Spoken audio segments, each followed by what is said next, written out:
Isinusulong ng isang grupo ng mga doktor ang agarang konsultasyon sa mga may sakit na rheumatic heart disease para sa agarang pagbibigay ng lunas. Ang ulat mula kay Joseph Parafina. Agad na magagamot ang mga sakit na rheumatic fever o tinatawag na rheumatic heart disease kung ito'y agad na masusuri para mabigyan lunas.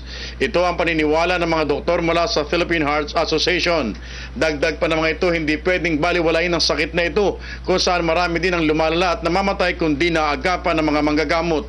Personal experience, a lot of my patients would prefer the oral preparation rather than the injections.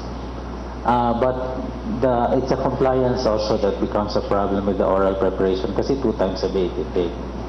Umapila din ang PHA sa DOH na bigyan ng atensyon ng ganitong klaseng karamdaman at kung maaari pa nga ay sagutin ng PhilHealth ang gamutan dahil malaking gastos ito para hindi na lumala ang anumang kondisyon. Give it to them, ilan ba talaga ang affected? And that is what we are working on. Hindi na kami makabigay sa kanila, ilan ba talaga?